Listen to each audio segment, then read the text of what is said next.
Meatflation is rocking the nation. Oh my God, I will vote. I will vote. Oh my God, The best team in the world. I will Finally! Let's go, boys. Episode 194, straight from the beef ballots. Meat is in the vaporwave. Your boy is stuck in the icebox, but nonetheless, it's UFC Vegas 100, and it's a pretty scrappy card this weekend, headlined by Neil Magny and Carlos Prates. If you're in a rush, scroll to the comments. You'll see the timestamps of the breakdowns. They'll be there at some point. But before we break down this week's card, meat boy, last week was UFC Edmonton. Meatlock got back on track. Most importantly, Brandon Moreno absolutely came through for the boys, but that was the only one I hit. I was 1 for 3. We broke down 5. Black Beast ended up not fighting, so there was only 4 on the docket. But you went 3 and 1. You only missed Aaron Blanchfield, but everything else was easy light work for you. So what stood out for you in UFC Edmonton? And how'd you call Dusty Dink getting that easy light work finish over the power bar? Dusty Dink, that was an absolute lock. Those odds were too juicy, and the power bar just lacked the power, it seemed. Dusty Dink, I thought he was going to get the sub. Pretty mind-blowing that he snuffed, high school brawl style, the power bar. That was pretty crazy. That was a fun fight. That was pretty cool. If Dusty Dink does that one more time, he might have had a new fan, but I'm still not there yet. But no, it was a fun fight, great fight. I mean, lock was a lock, obviously. Absolute Kazi's thinking this bum was going to beat Moreno. And yeah, I was actually surprised that Rose lost that. I guess Blanche Rose is leveling up, or maybe Rose is slipping. I don't know. Time will tell, I guess. Yeah, we were both equally surprised with all the Amir Albazi backers. We really thought that Brandon Moreno was a light work lock and it turned out to be just that. So great call from us. Just a prototypical meat lock. When I envision the meat lock, Brandon Moreno absolutely 5-0 smashing Amir Albazi is what will now come to mind because that was beautiful stuff. And you mentioned the Aaron Blanchfield versus Rose fight. I mean, it's a fight where Rose really dominated those first 2 rounds, and then Aaron Blanchfield, to her credit, found a way to win that third round and really sort of turn the tide in those later rounds. She would get those late takedowns and find ways to implement her control and ground game on Rose. So I was fascinated to see Rose kind of run out of gas towards the end of the fourth round. And in the fifth round, when it was 2-2, everything on the line, Blanchfield really went out there and took the fight from Rose. So wonder what's next for Blanchfield. You wonder how Rose recovers. But you also picked Mike Malott. You got him to get the easy light work finish over Trevin Giles. That was a fight where Trevin Giles really didn't even seem like he was trying to win that fight. He almost seemed excited when the judge's verdict was for Mike Malott, but nonetheless, some strange stuff there. Anything else jump out to you for Edmonton, or are you ready to just jump straight into Vegas 100? Yeah, nothing really. Let's jump right into it. Then it's the Meatlock. You see the text, and we're trying to keep the streak from last week alive and well. And we think we have a Meatlock dog to get this one done. You see the text. Matthew Semelsberger, aka Semi the Jedi, is taking on Charles Radke. You might know him as Chuck Buffalo. And yes, this is bum versus bum. I mean, we don't really have a lot of championship stake or even ranked stake in either of these fighters, but when it comes down to the stylistic matchups between Semi the Jedi and Chuck Buffalo, we simply think even on a 3-fight L streak, even with Semi the Jedi's back up against the wall, that Chuck Buffalo is truly awful. He got absolutely slept by Carlos Prates. Easy light work, one punch, made him quit, and we haven't really seen any Charles Radke fights hit the ground where we know Semi the Jedi is trying to take fights. I mean, look at these opponents that Chuck Buffalo got to face. He got to go the distance with Blood Diamond, who obviously has no ground game. He TKO'd Gilbert Urbina, who came in there trying to just have a straight up slobber knocker slugfest, and we saw how that worked out. So this is really the first time where he's facing a guy in Semi the Jedi who can mix it up. He will equal parts strike as he will grapple, and we think that that could be the doglock recipe for Semi the Jedi to get this one done over Chuck Buffalo. So what are your thoughts on this scrap? What do you like about Semi the Jedi as a plus 136 dog? And what is your best rationale for the detractors who see a 3-fight L streak and question the legitimacy of a Semi the Jedi meatlock? What are your thoughts? Yeah, if they don't see this as juicy odds, juicy meat, dog lock, then I don't know what you've been watching because Summer Jedi is no joke. He's a fun fight. This is a brutal card. Our previous meat lock kind of got canceled mid break. This is the audible, and Jedi's the next best thing. So, some of the Jedi, he's a very good fighter, well-rounded fighter. He can knock out, he can submit. He's got a crazy pace. I don't think Bum Dog that he's fighting is going to be able to keep up with his pace and intensity. Yeah, a little bit of inside beef ball for sure. Peeking behind the beef curtains a bit. You mentioned the original meatlock, which was going to be Miles Johns over Cody Garbrandt, but unfortunately that fight fell through hours ago. And like you said, sometimes we have to go for the audible, and Semi the Jedi is just that. And some things we like about Semi the Jedi, I mean, apart again from the stylistic advantages in the grappling department that we think he will have, I mean, the guy is 3 years younger. He's going to have a height advantage. He has a sizable reach advantage, and all of these intangibles coupled with the stylistic advantages, we just think will be enough to take out a guy like Chuck Buffalo, who most likely peaked, and this is probably his exit ticket. And the opportunity for Semi to get a second contract, a third contract, a new contract, I should say. So if we're going Semi the Jedi, it's the Meatlock Dog for a reason. Do you think Semi the Jedi gets a finish in this one, or is it most likely a snoozer of a decision? I think he does get a finish. I think it'll be either be by submission or knockout, to be honest. I think this will be an exciting fight, an early and often dub, an easy lock nonetheless. Yeah, it's been a minute since Semi the Jedi picked up a finish. I mean, Martin Sano Jr. was the last one to get slept, and that was basically the first punch of a contest back in 2021. And then we saw Jason Witt also get flatlined by the first punch of a fight also in 2021. But since then, when Semi the Jedi has been winning, it's been by snoozer decision. So we'll see if Charles Radke, I mean, perhaps he got his brain broken, his soul taken by Carlos Pratas, and Semi the Jedi is the next one to run him over. But we'll see, because Tapology is not with the Meat Boys. 78% is going with Chuck Buffalo. 22% going with Semi the Jedi. I do think that Semi the Jedi probably wins a decision in this one. I struggle to find a world where he gets a finish, but maybe he will be able to pin him when on the ground and bludgeon, brutalize him via TKO, or pick up a sneaky submission, because there are 0 submission backers on Tapology, and Semi the Jedi by sub might have sneaky life. So I'll officially go Semi by decision. We're throwing down 100, keeping it simple, trying to get that second straight meat lock. It'll net 136. Semi the Jedi by decision is me. Are you going to finish? Yeah, I'm going by finish for sure. I think his intensity, his finishing ability, I think it's pretty high level, and he's only been getting better and better, and he's still young. So I think he's gonna get it done early and often. I'm gonna go on a limb and say TKO on this one.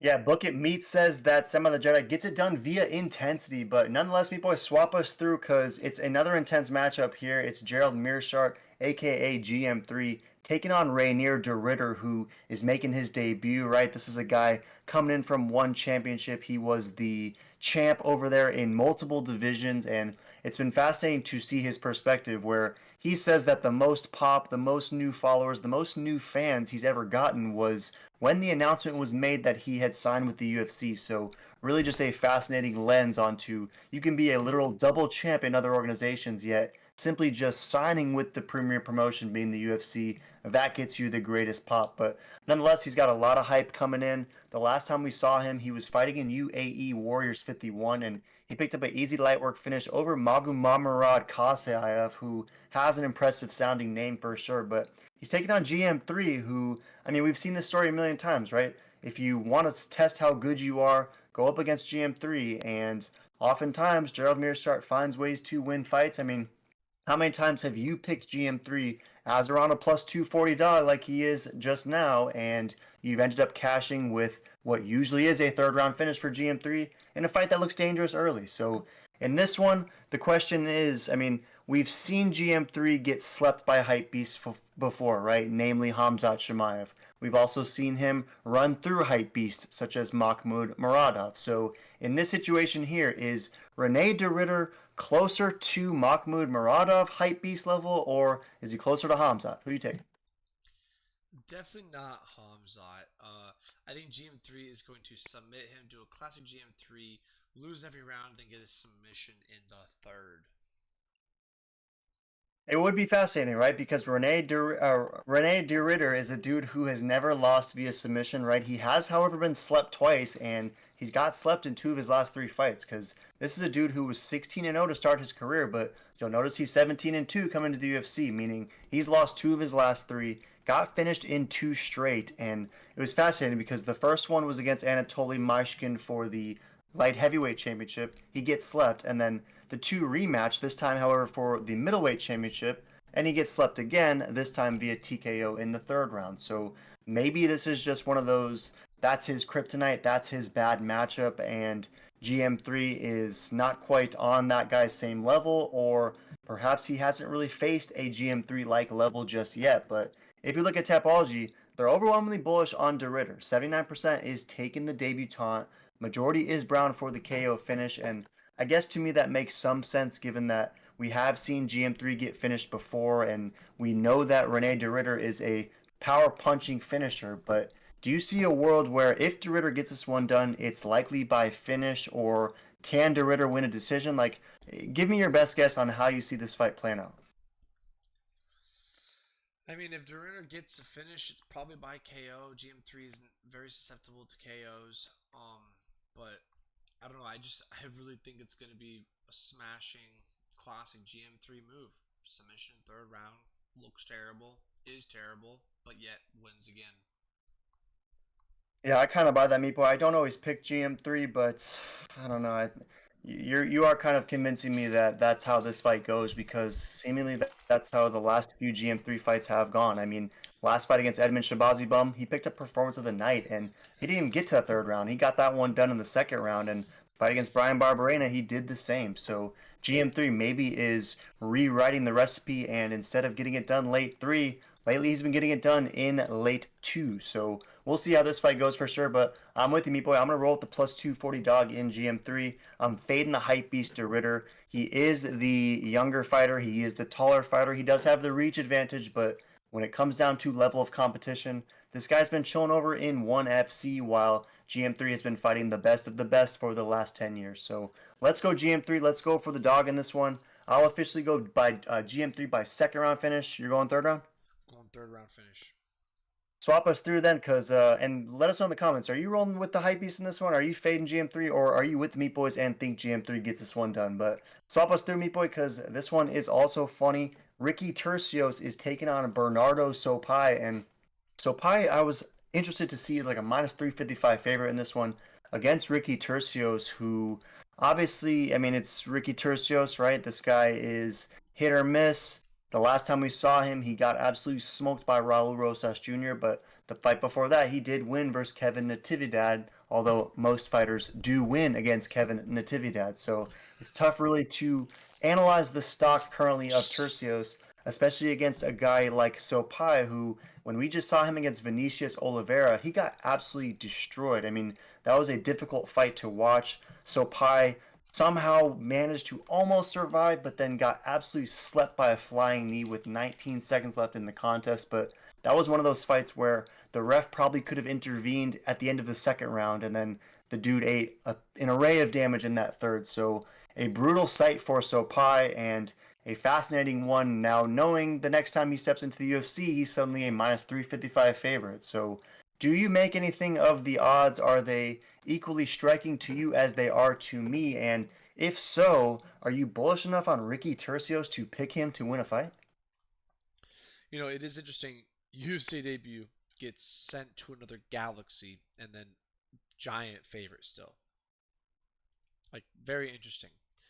That being said, this is one of those dog locks, crazy Ricky Icky Tercio, because he's about to get nasty this weekend in this fight. I mean, he didn't just beat Brady Hillstand for the UFC tough belt or whatever. He destroyed him. And so, if anything, Brady Hindstand is no joke. As we've seen since that loss, he's been winning one after another. Pretty good win. What does the new guy have? Oh, a flying knee knockout for your debut? Yeah, I'm not buying it. This is easy money. Don't be a sucker. Pretty Ricky Icky. Yeah, flying knee knockout loss for him nonetheless. So, I mean, if your greatest highlight is you getting slept via flying knee, that's not ideal for a minus 355 favorite. But you did mention the fight between Tercios and Heastan. I think you described it as a beatdown or non competitive or something. For the record, it was a split decision. So, Ricky Tercios did emerge victorious. However, it might have been a little bit closer than the beatdown you might have suggested. But in this one, Meat Boy, I don't know. I mean, Tercios, I see your point. I can see why you might salivate at those juicy odds. But Tapology, I was pretty fascinated to see, is overwhelmingly bullish on Bernardo. 75% is rolling with the Swedish fighter, and majority is based for the decision. So they think Ricky maybe finds a way to survive, but is ultimately getting destroyed. So are you at all surprised by the Tapology? I mean, 25%, I guess 1 in 4 is rolling with pretty Ricky. Did you think they'd be a little bit closer than that, or does 1 in 4 Ricky backers make sense to you? It makes sense because Ricky's just such a character that like it's like Diego Sanchez. You're like that guy is crazy. There's no way he's good at fighting, but we knew and he ragdolled Mickey Gall. It's one of those scenarios. That's what it feels like to me. It's one of those things where like, oh, Mickey Gall's gonna come in. It's like Mickey Gall just got snuffed by a bum. You think he's gonna beat Diego Sanchez? He might be crazy, but he's skilled. That's where Ricky Tercios where he's at for me in this fight.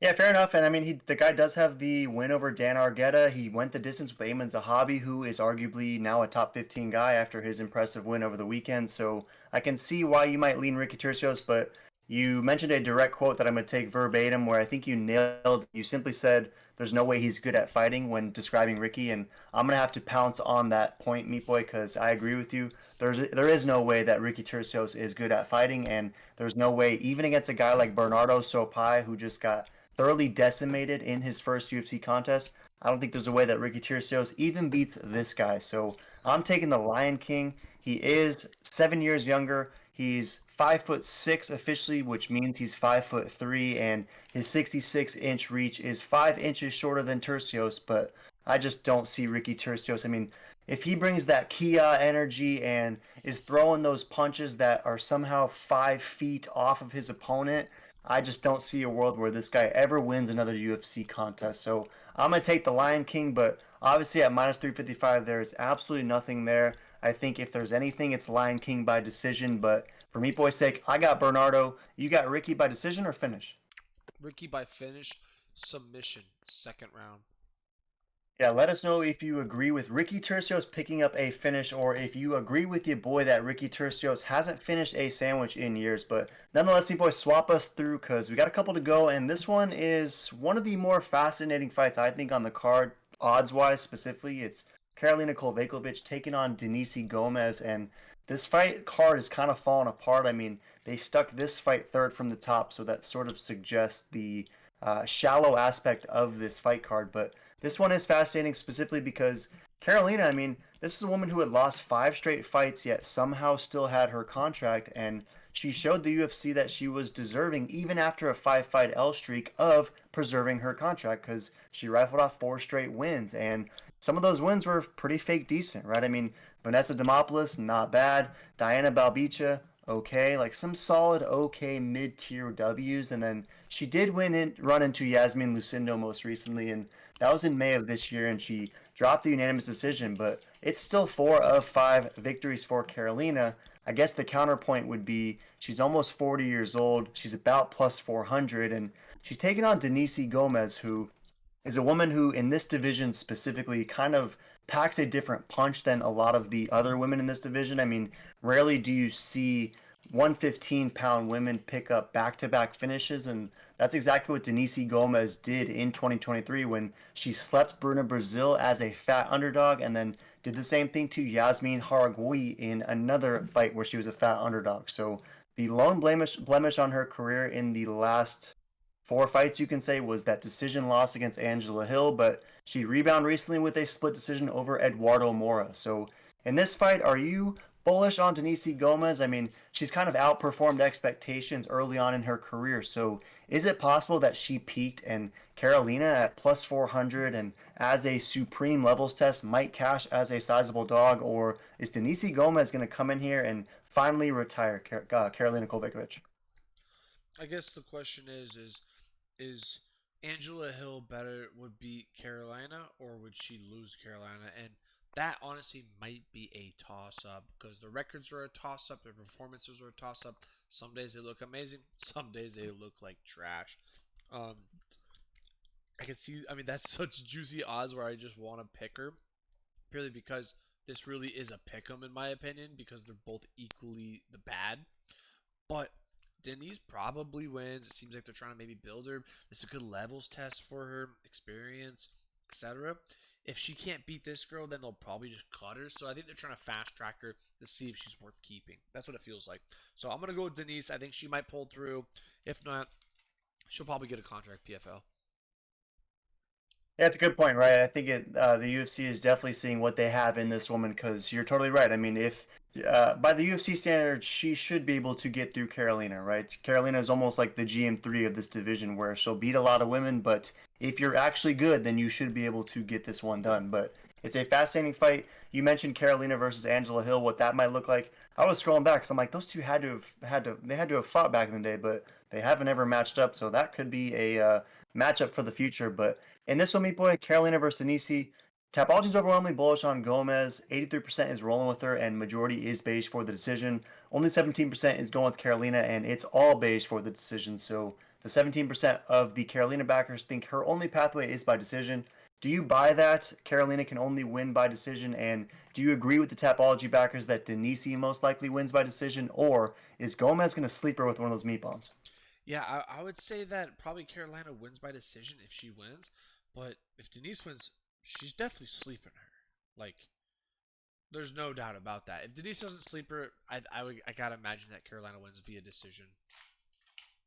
Yeah, I too sort of, I don't want to say I struggle to see Denise winning a decision because obviously she could do so, but I think by KO is probably her most likely pathway. However, Meat Boy in this one, I don't know. Something tells me Carolina's going to find a way to get this one done because as soon as Carolina's back up against the wall, as soon as everyone is picking against her, that's when she rifles off a fat win streak. So in this fight against a woman in Denise Gomez, whose best win is a YOLO finish in the first 5 seconds against Yasmin, I think this might spell recipe for a dog to cash, and as a result, I'll go Carolina by decision in this one. I hope that Carolina not only wins this fight, but I hope she does so impressively, and I hope she hangs him up, because Carolina you would hate to see be a fighter that sticks around too often, because she's one of the good women of the sport, always a true ambassador of this division, brings good energy, brings good fight skills, and is someone that I personally root for. So I'm going Carolina in this one by decision. And I said that this is third from the top. I misspoke. This is actually the co-meet event. So talking about the shallowness of this card, Carolina versus Denise Gomez in the co-meet. Are you stoked? Yeah, I'm pretty stoked for this code meet. It's a stack card. Main event is very solid. Pretty pumped. I'm excited to see if this dog cashes or not.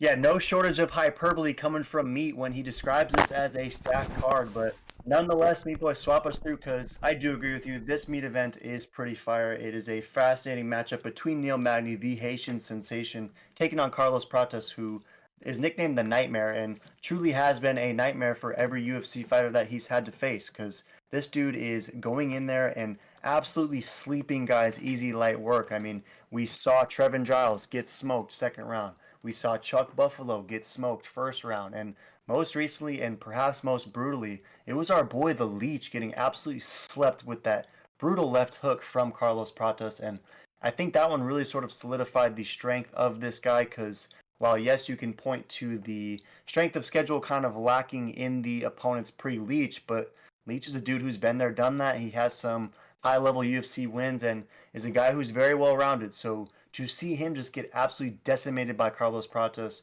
to me, said a lot. And Carlos Pratas is fighting from the Fighting Nerds, and this is a team who literally does not lose fights, right? Whether it's Bohalio, whether it's Mauricio Rufy, whether it's John Silva. I mean, these guys are absolutely on a tear, and Carlos Pratas is trying to continue that win streak against Neil Magny, who, I mean, this whole card is, I mean, the theme basically is levels test versus untested hypebeast, right? I mean, you can argue that Neil Magny is similar to GM3, and you can argue that Neil Magny is similar to Kole Vekovic as far as their standing in the division and their level of competition that they see. So In this one, Neil Magny has been alternating wins and losses since early 2022. The last time he had a win streak was when he picked up 2 straight against Jeff Neal and Max Griffin, which were 2 great wins at the time. But since then, he's been beating the guys that are unproven, such as Mike Maylock, such as Philip Rowe, such as D-Rod, but he's losing to the guys who are a little bit more established in Gilbert Burns, in Ian Machado Gary, in Michael Morales. So in this fight, if we're analyzing Carlos Pratas versus Neil Magny, is Carlos Pratas closer to Mike Malak or is he closer to Mike Morales? Yeah, it might be Mike Malak, might be Mike Morales, but I don't know. This one I'm pretty torn on because Neil Magny truly is the ultimate gatekeeper. And yeah, like, is Carlos Mike Malak or Mike Morales? I gotta go with Mike Morales on this one. I think he's gonna knock out Neil. I think he's gonna finish him.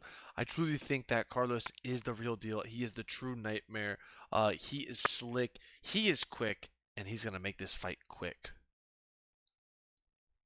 Yeah, he might. And we saw what Neil Magny versus Mike Mo even looked like when they fought just a couple months ago, and Mike Morales was able to sleep Neil Magny. And I think that one was a little bit concerning, right? Because historically, when Neil Magny is losing, he's either dropping a decision or he's getting submitted by guys who are better grapplers, right? I mean, Shavkat submitted him easy light work, Gilbert submitted him easy light work, but Mike Morales put him out with strikes, and we don't usually see that from Neil Magny. I mean, the last time Neil Magny had succumbed to strikes was way back in 2018 against Ponzinibbio. So I guess you kind of worry for Magny. I mean, if the dude now is a threat to lose via KO, then you wonder what pathway will be available for him. But I guess the counter to that would be this is going to be a 5 round fight. At least it is on paper. And the last time we saw Neil Magny go 5 rounds, he did lose. It was to Michael Chiesa, but he was able to be competitive throughout that contest and was able to go 25 minutes without much issue.